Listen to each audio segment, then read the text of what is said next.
A look inside my pet bees lab. Hello, I'm Leslie. Next to me here is my pet bees lab.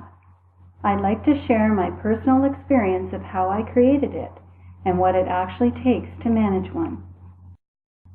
Early last winter, one of our neighbors emailed a few of us with the news that they had arranged to display a compact and attractive beehive to promote the Pet Bees Lab initiative by Tandem Beekeeping Network. Our neighbor was very excited at the prospect of beehives in the area and wanted to be sure that we looked at the hive. We and another neighbor were immediately interested in learning more. Intrigued to learn about the concept, I looked for information on the website. My interest grew as I discovered that this lab is a form of keeping bees that doesn't require a long learning curve, considerable space, or expensive equipment. I loved the idea of giving bees a dedicated home in our garden and was especially interested in learning that bees, unlike many other pets, can fare comfortably well without daily care and attention.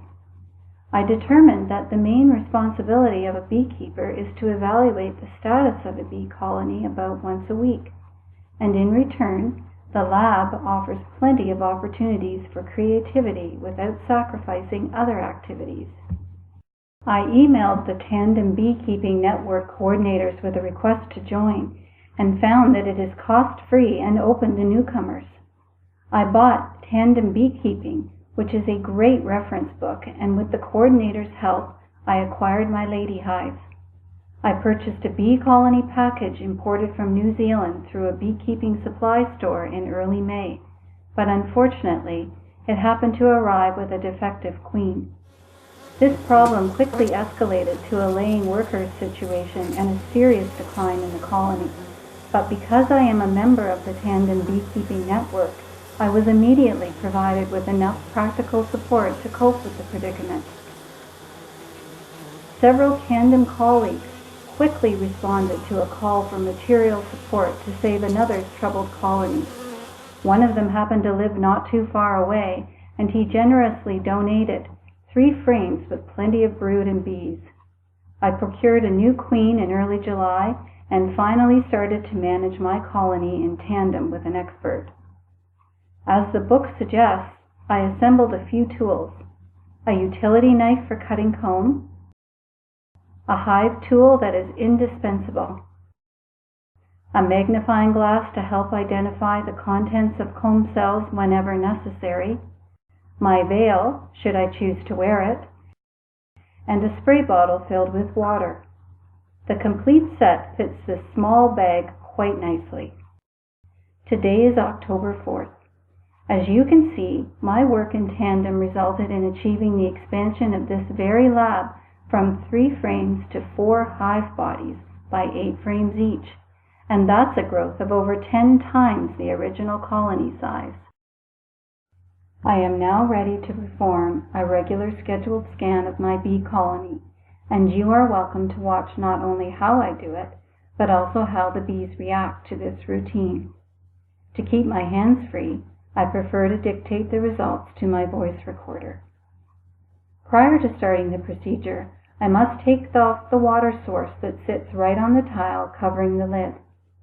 I replicated its design, including the moss, from the book mentioned earlier. This is a very practical solution to provide bees with easy access to water without any risk of drowning, which often happens when they take water from open sources. I usually start the scan from the bottom hive body and move upward. I will begin by removing the roof tile, top cover, and all of the upper bodies one by one in sequence. First, the top tile and the cover. I put them close to the hive.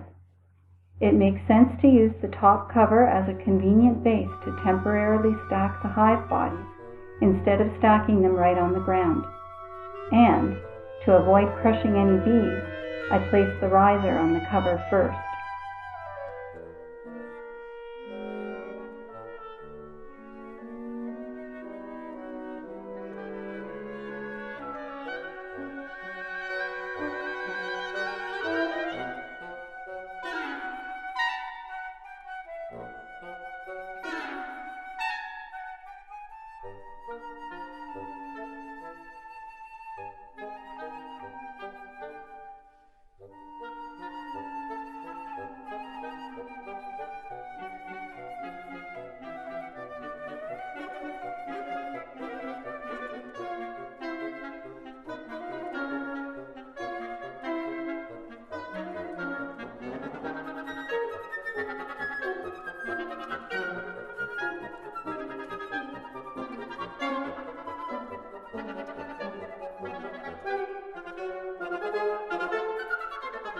I'm going to put my veil on now because I will be moving the next 2 boxes, and if the bees become a little bit upset, I want them to know everything is fine.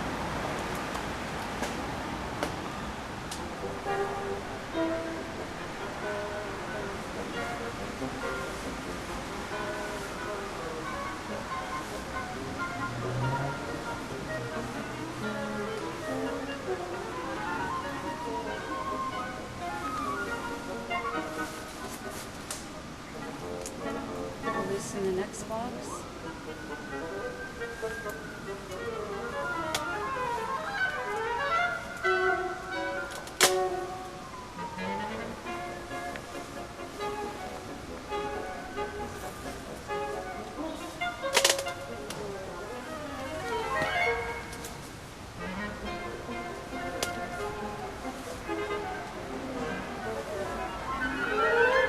Note how easy it is for me to manipulate the lady hive bodies, complete with 8 frames each, even though they are filled with honey and pollen, brood of all ages, and have plenty of bees inside. I can easily lift the boxes, carry aside and lower down in place very slowly and delicately, giving a few wandering bees enough time to escape the danger of being crushed. Beyond inspection, similar hive body manipulations are also involved when restructuring the colony, creating splits, or carrying the hive into and out of the car while transporting to and from rich nectar sources.